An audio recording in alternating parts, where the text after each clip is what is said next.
Response review খুব মানে সহজে ওই রিভিউতে সফলকাম হওয়া খুবই খুবই দুষ্কর, খুব কমই হয়, বুঝছেন? আমি এটা খুবই রেকর্ড একটা দেখি নাই যে রেসপন্ডেন্টস রিভিউতে হোম অফিস বলছে যে তারা আগের ডিসিশন উইথড্র করে নিচ্ছে, আপিলটা উইথড্রর জন্য বলছে, তারা নতুন করে ডিসিশন দিবে কিংবা অ্যালাউ করবে উইথ দ্য ভিউ যে অ্যালাউ করবে, এইগুলো খুব কম। কেমন হতে পারে হিয়ারিং এর আগেই তারা উইথড্র করেও নিতে পারে যদি আপনার কথা আপনি আমাকে যা যা বলছেন এগুলো এট দ্য মানে টু দ্য পয়েন্টে কারেক্ট বলে থাকেন, আপনি ঠিক বলে থাকেন। আমার একটা প্রশ্ন আসলো ভাই আপনার কাছে। বলেন। আমি তো রিভিউ লাগে কি আমি একটা আপকিটা করছিলাম, তো আমার আজকে 5 মাস হইয়া হলো, তারা তো আমার তো রিভিউ ডেট দিল না। তা আমি আরো কতদিন আপনার অপেক্ষা করতে হইব? কি রিভিউর কথা বলতেছেন? কোন রিভিউ ভাই? আমি 20 বছরের রাইটে কেস মারছিলাম, তো তারা আপিলও দিছে আমারে। আপিলের আগে তো একটা রিভিউ করে নেয়নি আপনার, আমি চাইলাম ওটা করার লাগি। আমার 5 মাস হইয়া আপিল করে এখন পর্যন্ত কোর্টে কোনো রেজাল্ট দিল না, বুঝলাম না। আমি যেটা বুঝতে পারছি সেটা হচ্ছে আপনি আপিল করেছেন, আপনি আপনার একটা পর্যায়ে হোম অফিস তাদের বান্ডেল দিয়েছে, তারপরে আপনি আপনার বান্ডেল এবং স্কেলেটন আর্গুমেন্ট আপলোড করেছেন। এখন হচ্ছে রেসপন্ডেন্টস রিভিউ যেটা, সেটার জন্য আপনি রিভিউয়ের আউটকামের জন্য অপেক্ষা করতেছেন, তাই না ভাই? এই রিভিউয়ের কথা বলতেছেন? জি জি জি ভাই, অলরেডি তো 5 মাস হয়ে গেছে, বুঝছেন নি? আমার তো কোনো আপনি যখন মানে প্রথমে তারা তো শুধুমাত্র কোনো রেজাল্ট আপনি যখন প্রথমে বলছেন যে আমি রিভিউয়ের জন্য 4 মাস ধরে অপেক্ষা করতেছি, তখন আমি বুঝতে পারি নাই যে admin review, judicial review, respondents review, কত ধরনের যে রিভিউ আছে, তাই না? শুধু রিভিউ বলাতে আমি না বুঝাতে বললাম ভাই কোন রিভিউ। তো রেসপন্ডেন্টস রিভিউ তো সাধারণত এটার একটা মানে ডিরেকশনস আছে কোর্টের। এই যে ডিরেকশন অনুযায়ী একটা ডেডলাইন থাকে যে এই ডেডলাইনের মধ্যে হোম অফিসের প্রেজেন্টিং অফিসার ইউনিট বা হোম অফিস বা রেসপন্ডেন্ট তারা এটা রিভিউটা করবে এবং এটার একটা মানে তাদের ডিসিশনটা দিবে। তো এই ডেটটা তো 4 মাস না, অনেক কম, এত দিনও না। আপনার বান্ডেল আপলোড করার পরে হয়তোবা 28 দিন ইউজুয়ালি এর মধ্যে।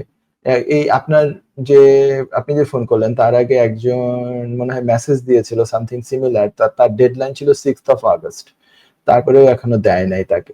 তো আপনার 4 মাস হওয়ার কথা, এটা টু লং মনে হচ্ছে। আপনি আপনার সলিসিটর সাহেবকে একটু চেক করতে বলেন যে রেসপন্ডেন্স রিভিউ আসছে কিনা। আসতেও পারে আমার যা মনে হয়, কারণ ওটা তো জাস্ট সিম্পলি ওরা ডকুমেন্ট সেকশনে জাস্ট আপলোড করে রাখে আদার সাইড। হ্যাঁ, আপনি ওটা চেক করতে পারেন। রেসপন্ডেন্স রিভিউ খুব মানে সহজে ওই রিভিউতে সফলকাম হওয়া খুবই খুবই দুষ্কর, খুব কমই হয়, বুঝছেন? আমি এটা খুবই রেকর্ড একটা দেখি নাই যে রেসপন্ডেন্টস রিভিউতে হোম অফিস আপনার বলছে যে তারা আগের ডিসিশন উইথড্র করে নিচ্ছে, আপিলটা উইথড্রর জন্য বলছে, তারা নতুন করে ডিসিশন দিবে কিংবা অ্যালাউ করবে উইথ দ্য ভিউ যে অ্যালাউ করবে, এইগুলো খুব কম। তবে হ্যাঁ, রেসপন্ডেন্টস রিভিউতে কিছু জিনিস অনেক সময় হয়, ধরেন অনেকগুলো ইস্যুর মধ্যে 5টা বা 6টা ইস্যু যদি থাকে একটা অ্যাপিলের মধ্যে, তারা 2টা ইস্যুতে তারা মেনে নিল।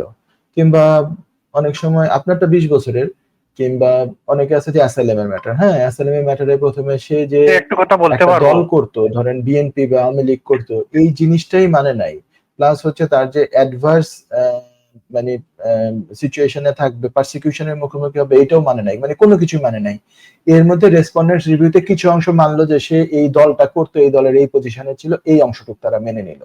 পরে তার দেশে ফিরে গেলে বিপদ হবে কিনা, সমস্যা হবে কিনা, এইটা নিয়ে তখন আপিল হবে। মানে অর্ধেক মানলাম অর্ধেক মানলাম না, মানে রেসপন্ডেন্স রিভিউতে কিছুটা উপকার কোনো কোনো ক্ষেত্রে হয়।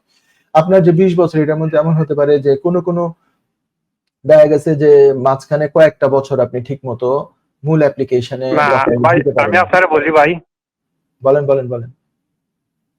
আমার তারা আপনার কেসটা আপনার বাতিল করছে যে আমি 3 মাস আগে আমি কেস মারি লেছিলাম, এই জন্য তারা আমার আপিলও দিয়ে দিচ্ছে। আর আমার এভরিথিং ইজ ওকে, সকলটা ঠিক আছে। আরেকটা জিনিস বলেন যে আপনার পুরো 20 বছরের প্রতি বছরের কোনো না কোনো প্রুফ অফ অ্যাড্রেস বা অফিসিয়াল কোনো কাগজ এগুলো দিতে পারছিলেন প্রতি বছরের? তারা তারা মানে যেসব জিনিস চাইছে আমি সব কিছু দিয়ে দিয়েছি তারারে। আচ্ছা, তাহলে 3 মাসের জন্য অ্যাপ্লিকেশন তো করছেন, যখন অ্যাপ্লিকেশন পেন্ডিং ছিল কতদিন? এবং আপনার পিরিয়ড ভেঙে ছিল 9 মাস। পেন্ডিং থাকা অবস্থায় 20 বছর পুরো হয় নাই, নাকি ডিসিশন হওয়ার পরে আরো 3 মাস বাকি? থাকা অবস্থায় আপনার 20 বছর 6 মাস হয়ে গেছে। আমার মনে হয় প্রথম দিকে আপনার কোনো গ্যাপ আছে আর অন্য কোনো গ্যাপ আছে। এমনকি পেন্ডিং থাকা অবস্থায় যদি 20 বছর হয় সচরাচর গ্রান্ট করা হয়। ঠিক আছে? জি, আমার তারা আপনার বাতিল করছে যে আমি 20 বছরের 3 মাস আগে কেস কেন মারছি এজন্য তারা আমারে আপিলও দিয়ে দিছে। আমার তো এটা অলরেডি 21 বছর হয়ে গেছে এই দেশেও। এটা আমি খুব কমই দেখেছি, এরকম আমি দেখি নাই। কারণ হচ্ছে যে আমরাও অনেক সময় দেখা যায় যে 19.5 বছর, 19 বছর 3 মাস এরকম সময় মারি। যখন 20 বছর পুরো হয় তখন আরেকবার সাবমিশন দিয়ে বলি যে তার এখন 20 বছর হইছে। All the evidences have been submitted. আম সে 20 বছর যাবত আছে, তুমি এটা গ্রান্ট করো। হ্যাঁ? Appendix private life. সো সচরাচর তো সবগুলাই করে। তো যাই হোক, এমনি রুল হচ্ছে যে ডেট অফ অ্যাপ্লিকেশন এ আপনাকে এই 20 বছর পুরো করতে হবে। এই কথাও ঠিক। তো রেসপন্ডেন্স রিভিউ এর জন্য অপেক্ষা করেন। আর যদি দুর্ভাগ্যবশত কোনোটা ২-১ টা এরকম হয় রেসপন্ডেন্স রিভিউ তারা দেয়ই না, তখন ডেডলাইনও অনেক আগেই চলে গিয়েছে। তখন এটা হিয়ারিং এ প্রসিড করে।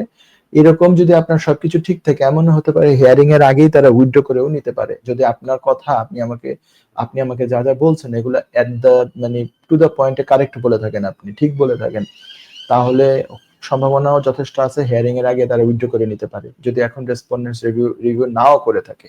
কারণ একদম শেষে গিয়ে আবার ফাইল হাতে নিবে যেই লোক, যারা এটা রিপ্রেজেন্ট করবে যেই লোক, উনি দেখবেন উনি আবার হয়তো সিক করবেন তার মানে ক্লায়েন্ট যে মানে হোম অফিসের কাছে জানতে চাইবেন যে এটাকে আমরা কি কন্টেস্ট করব নাকি আমরা কনসিড করব। হ্যাঁ, এটা হতে পারে। আপনি একটু সলিসিটর সাহেবের সাথে একটু বোঝেন যে রেসপন্ডেন্স রিভিউ কি অবস্থা। হ্যাঁ, না হলে তো এটা it will go ahead for the hearing. এই সমস্ত কিছু আর কি। আশা করি আপনি মোটামুটি এইভাবে একটা কিছু দিক নির্দেশনা পাবেন। ধন্যবাদ।